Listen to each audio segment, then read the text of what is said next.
whole situation seems like it has kind of blown over. But Jaw's making the case there that once the exhibition, I was about to call them spring training games, once the exhibition season starts and he's out there, that it will amp back up. Yeah, Jaws is right. I mean, there's no question about that. There's nobody who's this team that's excited to have Sam Bradford as the starter, especially with Carson Wentz on hand. So that part of it's understood, but I'm not sure that is all that rare. I mean, if you look around this league, we automatically assume that the quarterback is the leader of teams, and they certainly are. If you're a star, there's no question Tom Brady's the face of the Patriots. Peyton Manning was the face of the Colts and the Broncos for years. We all understand that. But teams with average to below average quarterbacks, nobody in that fan base says, I want this guy to be the leader of my team. That's just not how it works. So I'm not sure if that's necessarily changed all that much, except from the circumstance that now the fan base believes they have that guy in town, and obviously they're waiting for that era to start with Carson Wentz. So I think that's the only change. But I don't think it's necessarily that different from last year when they kind of said, okay, let's see what we have with Sam Bradford. But we certainly don't think he's a star quarterback. He hasn't proven that in St. Louis, so I'm not sure if that part's a drastic shift. Howie Roseman was on the a Fox Sports podcast earlier today, and basically, it was about his year off, and some of the topics that they touched on was how he spent that year basically squeezed out of the Eagles front office and out of the organization. As we get ready for the kind of down period in football after these OTAs, they'll have the mandatories, and then we'll have that little month or so where there's not really going on. It'll be about a full year for Howie that he was kind of out, then back, and now here we are. What can you say and notice and see about Howie Roseman that are positives and negatives that he may have learned from that would have said this was a good experience for him to kind of get squeezed out? Well, I think it's a little too early to make a judgment on that, because I think if you're realistic about it, the biggest thing with Howie is getting along with other people. And, the only way we're going to see if that aspect of it has changed is to look at this from a long-term view. And if guys are here for a number of years, whether it's the new personnel director, Joe Douglas, whether it's scouts, whether there's big shakeups, whether we hear all these things about people butting heads in the front office, because that happened time and time again with the Eagles. And by the way, long before Chip Kelly, Howie Roseman has had a history of not getting along with different people in the front office of the Eagles. He says he's learned from some of his mistakes, and that year off has given him time to reflect, and hopefully he has changed from that perspective, and he realizes, look, hey, you got to work with other people. You can't do everything yourself. So we'll see how that shakes out. He's paid lip service to it. He said he's learned from his mistakes in the past. But again, we can't really judge that until we see how these working relationships develop over the years.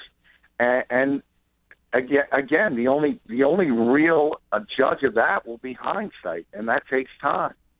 Yeah. Now, one of the things that has been brought up about what they've done this year is that they had a good offseason other than the way that they handled the Bradford situation. And is that something that is a credit to Howie learning some things? I mean, did he, figure some things out from his first time?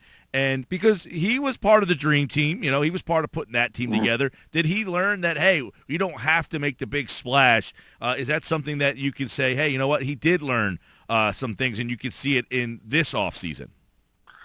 Well, I'm not sure. The strength of him as an executive has always been managing the salary cap. Even during the Dream Team year, where everyone sort of cites and says the disaster of signing high-profile guys. Remember, contract-wise, they weren't in deep because of those deals. They were all structured so they were relatively team-friendly, and the fact they weren't going to hamper you for years on end. So that was never the issue with Howie Roseman. The issue was talent evaluation, and that's something we'll have to see. I think he's made some under-the-radar signings that everyone is very, very excited about, particularly Brandon Brooks and Rodney McLeod and players like that.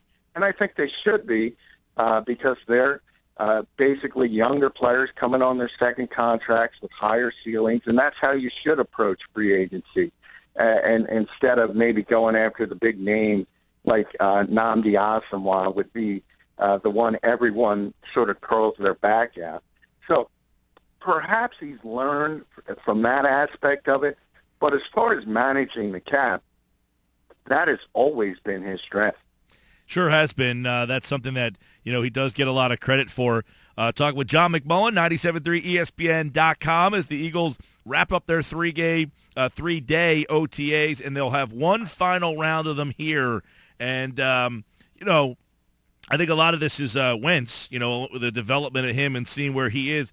Is that the most important thing about this season, is the development of Carson Wentz? Yeah, I think it's the most important thing for this franchise moving forward in so many ways, because he is going to be the face of the franchise. He is the guy who Jaws was speaking about, that everyone wants to be the leader of this team moving forward, not only the organization itself, but the fan base.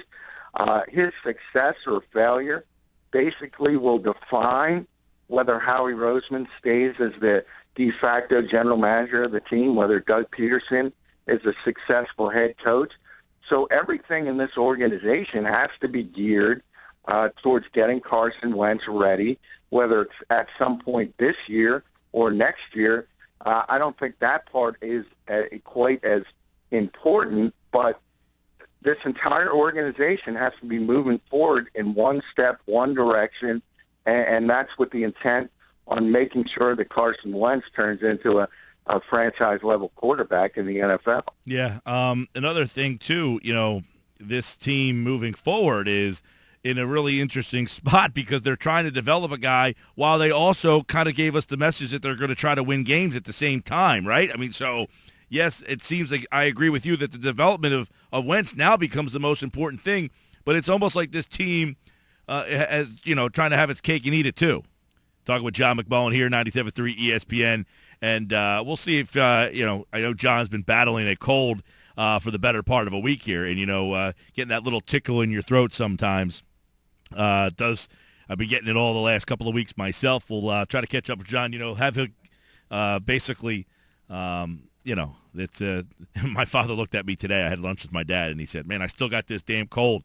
I said, well, don't give it back to me. I went 2 weeks with the thing where the tickle in your throat and you're hitting the off button. So go ahead, John.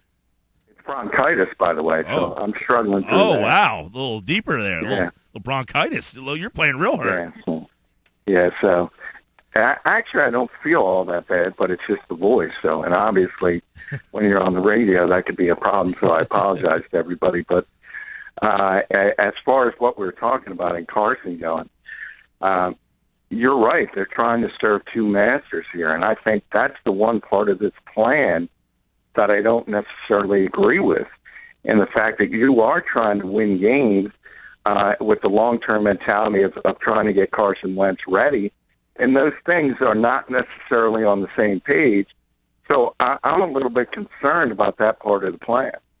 All right, John McMullen, 97.3 ESPN.com on this Memorial Day weekend. The Eagles have a couple days off, and we know they'll be back at it on Tuesday. That will be their final set of OTAs. The following week, it will be mandatory. We talked yesterday about Fletcher Cox for that interview. Go to our website, 97.3ESPN.com, to get John's take on that. And on Tuesday, when we are back, we will take a look at the third round of OTAs. Get yourself better, pal. Hey, thanks, Mike. Have a good weekend. You do the same. John McMullen.